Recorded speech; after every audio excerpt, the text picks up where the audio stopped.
How's it going, everyone? So if you ever wondered, man, when do I know when I need a mechanic? Today's video, that's what it's all about. It's when you start buying CAD equipment. That's when you need an in-house mechanic. Just kidding. So this was a big step for us on when to know when you need a full-time mechanic. So I figured maybe some of you would be able to relate. So that's why I'm making this video. It depends a lot on what kind of equipment you have, if it's new or old, and how much. As your company grows, if that's what you want to do, acquire more equipment, more dirt bikes, you got more stuff to fix, because this kind of stuff, to be honest with you guys, doesn't matter how you treat it, doesn't matter how new it is, it's all gonna have issues. Excavator, it's gonna have broken hydraulic lines. This truck, the wheel bearing went out, something went out in the back end.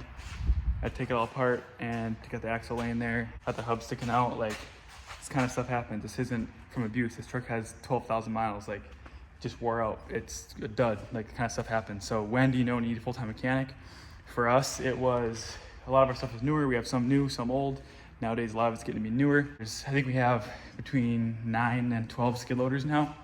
So there's 3 chilling right here. These 3 machines, they always need something. They always need hydraulic line. They always need maintenance.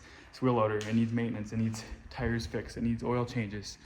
This excavator, it always needs hydraulic lines. It always needs something. It's always something or another when you use it a lot. If you never use your stuff, it'll never break. But if you use it a lot, like we do all day, every day, that's when you get to a point where you constantly have something at a repair shop. And nowadays, the average mechanic is 120 to 140 an hour. So why not pay a guy, roughly 30 bucks an hour, give or take 10 bucks, and then just do that in-house. You're still gonna pay for the shop and everything, but you can save so much money that way. So now with us, our fleet has grown to, I don't know, this is rough numbers, I don't really know exact, but around 10 skid loaders, 5-6 excavators, 15, 20 trucks. So there's always something that needs to be replaced. So now that we can buy bulk, whatever that is, looks like gear oil, we have all the oils and stuff here, so we can kind of basically streamline our oil changes. Pull them in the shop, slap them on the lift, change the oil, get them on the road. The guys aren't unhooking trailers, going to Valvoline, spending way too much money doing that. So for us, we knew it was time, really about year 4 or so, it was time for a full-time mechanic. Even when you have new equipment that's under warranty, there's still stuff that happens all the time that's outside of warranty, so that's where you need a mechanic. It's for basic maintenance and then some repairs that are due to operator error or whatever.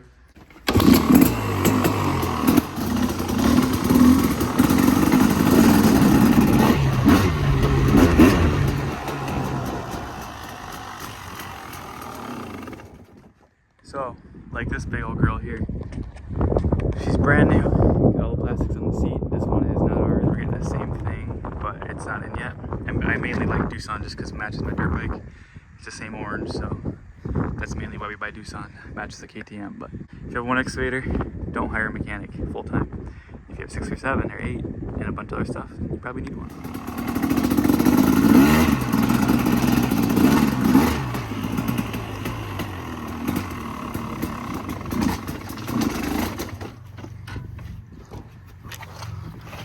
So you get yourself a nice 145 excavator, you get all excited, put an employee in it, and they start smashing it up. This guy ran a tooth into it because the grapple hit, and this was a log. I was grabbing a log, spun it, and boom!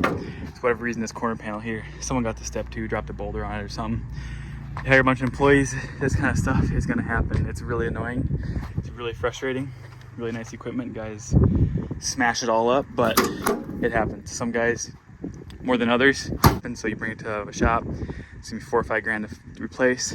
You do it yourself, buy all this stuff, have your mechanic do it, costs you 30, 40, 50% less. So the more equipment you have, the more of this kind of shenanigans you run into, so that's where your mechanic can come into play. The more you accumulate, the more stuff you have to repair and to maintain, so remember that.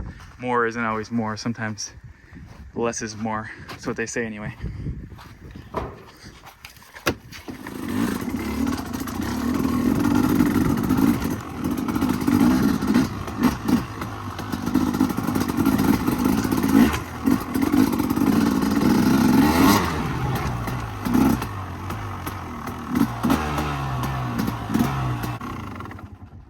You end up getting yourself a pretty little D3, paint it white because no one else has a white one.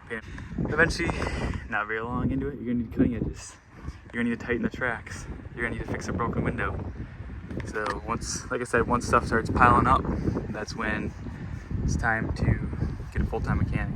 So guys, there's a lot more I can talk about here, but that's kind of the gist of it. Once you have something that's almost daily, like daily we're fixing multiple things at a time, or not necessarily fixing, but we're maintaining or fixing lots of things daily. So that's kind of for us when we kind of knew it was time to get a full-time mechanic. And once we made the jump, we will never go back now. Yes, you got to have a shop. Shops are kind of expensive, but in the long run, it's a good long-term investment and you save money. So that's about it. Let me know for you guys if you're to that point, or if you're almost there, or if you have any questions or anything, just reach out. I'm always usually a phone call away. I'm super busy, so if you do reach out, I'll get back, do my best to get back to you, but it might be a little bit. But anyway, that's kind of just how it is for us. I would say for us it was 10 trucks, 5 skid loaders, 4 or 5 excavators, and a bunch of other little stuff. That was kind of when it was time for us to get a mechanic. So maybe you have all brand new, but like I said, there's still, even with brand new stuff, it still breaks. There's still stuff that needs to be fixed. So even with like you have all new, you'll eliminate a lot of stuff, but you still need, there's still a lot to be done. So you eliminate a lot of old, like if you had all old equipment like this Kobelco, if everything you have that old, you need a mechanic a lot sooner, where if you have a decent amount of new stuff, then you can prolong, I think, needing a mechanic a lot longer. So what your experience with is, if you have a mechanic, if you hire it all out, let me know. We want to see more of in the future. Got a bunch of fun projects coming up I'll make videos on, so stay tuned for those.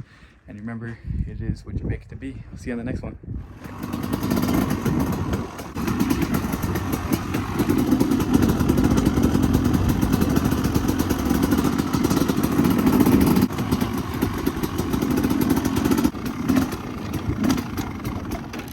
Any of you guys need fieldstone, any need rock, big or small. We don't store much here at the yard just because we don't have a ton of room, but if any of you guys need any rock from like 1 foot up to like 6-7 foot like these, they're dirty and scratched now. A couple of rains will be nice and clean, but like this in central Minnesota, reach out, just go to our website, fill a request for a quote, or give us a call. We will bring you some fieldstone. We got 4 trucks out and about hauling all the time, so we're getting a clam trailer set up to haul rock. So yeah, let us know what you need. You can pick them up here at our shop in Big Lake, or we can deliver them to you within like an hour or 2 of the metro is where we go, hour 2 or 3. So just give us a shout and we'd be happy to sell you some fieldstone.